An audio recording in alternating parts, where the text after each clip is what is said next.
à propos du pain sur la table de Shabbat ou même pendant la semaine. Il y a des gens qui, pendant qu'ils font motzi, après ils jettent le morceau de pain aux convives, ceux qui sont autour de la table, au lieu de poser gentiment le pain. Alors, quelle est la raison pour laquelle ils font ça? Certainement, c'est par rapport à ce qui est écrit qu'il ne faut pas mettre le pain dans la main de l'autre. C'est-à-dire que quand on coupe le pain, il ne faut pas mettre la tranche de pain directement d'une main à l'autre main, d'une main de Réhouven à la main de Shimon. Pourquoi? Parce que c'est un siman de Avelut. C'est écrit Persat Sion Beyadeha. Persat Sion Beyadeha. Pendant le Horban Bet Hamikdash, les gens mouraient de faim. Et donc ils faisaient la manche. Ils tendaient la main pour recevoir un morceau de pain. Persat Sion Beyadeha. Donc le mot Persa, ils disent Proussa. Proussa Sion Beyadeha. La Proussa, la tranche de pain, on la met dans la main de l'endeuillé. Mais quelqu'un qui n'est pas en deuil, Chasvé Shalom, donc il n'y a pas besoin de lui mettre dans la main. C'est la raison pour laquelle, quand on coupe le pain, on pose à côté de lui, mais pas dans sa main. Alors, certainement, par rapport à cela, ils ont dit, je ne veux pas le mettre d'une main à l'autre, allez, je te lance. C'est pas bien, parce qu'il y a une discussion à ce propos entre les Rishonim, à savoir, est-ce qu'on a le droit de lancer un aliment? À propos des aliments quelconques, tous les aliments, si c'est pas mitkalkel, si ça ne s'abîme pas, on a le droit de jeter. Par exemple, des bonbons. On lance bien des bonbons parce qu'il y a un petit papier autour, il y a un emballage, donc c'est protégé. Il n'y a pas ici de bal tashrit.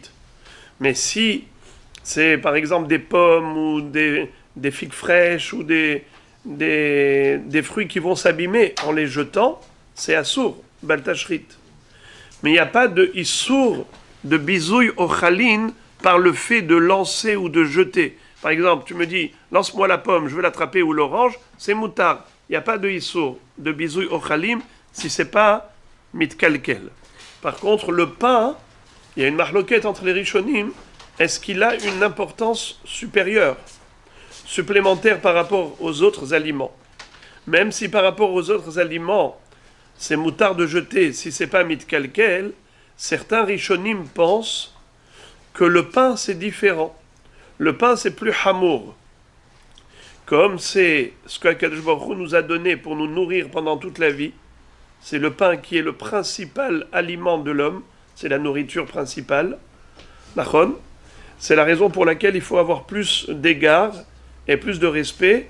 Et donc, même si c'est pas mitkalkel, on n'a pas le droit de jeter parce que c'est un zilzoul.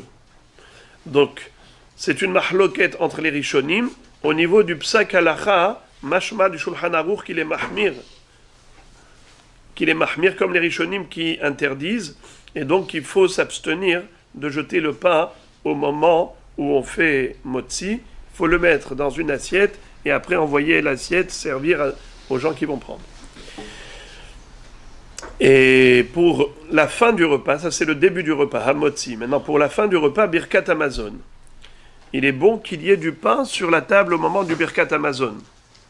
Ma she'achalnu ihyeh lesov'a, ma she'shatinu ihyeh lirfu'a, ou ma she'hotarnu ihyeh libracha. Qu'est-ce que ça veut dire? Ce qu'on a mangé, ce sera bon pour nous nourrir, pour bien profiter, de se rassasier. Ce qu'on a bu, ça nous permet d'être en bonne santé, mais aussi que ce qu'on a laissé, qu'il y ait la bracha dessus. Ma she'hotarnu ihyeh libracha. Pour qu'il y ait la bracha, il faut qu'il reste quelque chose de matériel, de concret. La bracha, elle ne réside pas sur rien. Il faut qu'il y ait un minimum, comme dans l'histoire de Elisha Hannavi. Quand la femme de Ovadia Hannavi est venue le voir, elle lui a dit que son mari Ovadia et Niftar est décédé et qu'il lui a laissé beaucoup de dettes. Et maintenant, il faut rembourser les créanciers. Il lui a dit, mais qu'est-ce que tu as à la maison? Il a dit, je n'ai rien du tout, juste une fiole d'huile. Il lui a dit, avec cette fiole d'huile, tu auras la bracha. Va, tu vas ramasser, tu vas demander à toutes tes voisines qu'elles te prêtent des kélim, des tonneaux, des jarres, des marmites, des casseroles, des bouteilles, des cruches. Et avec la petite fiole d'huile que tu as à la maison, tu vas remplir tout ça. tu vas vendre cette huile et tu auras de quoi payer tes dettes. Et tu vas pouvoir même vivre avec. Ve'atu banair tihyi banotar.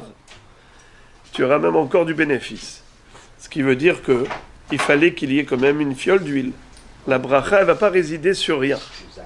Comme Baba Saleh alav shalom, on dit qu'il prenait la bouteille de Harak, il l'enveloppait et il servait à des centaines de personnes de la même bouteille. Parce qu'une fois qu'il y a dedans du Harak, alors on peut servir. Mais il ne faut pas que ce soit vide. La bracha, elle est sur quelque chose. Donc il faut laisser un morceau de pain sur la nappe. Et d'après les Mekoubalim, il faut même qu'il y ait du sel. Même le melach, qu'il y ait au moment de Birkat Amazon. Melach, il a une ségoula de protection. Berit, melach, olam. Donc voilà des choses, des minhagim, qui sont, on va dire, des comportements de tous les jours, mais qu'il faut s'en rappeler au moment où on va s'apprêter à faire la serouda et qu'on clôture également le repas au moment de Birkat Amazon. Bruchim tiyu.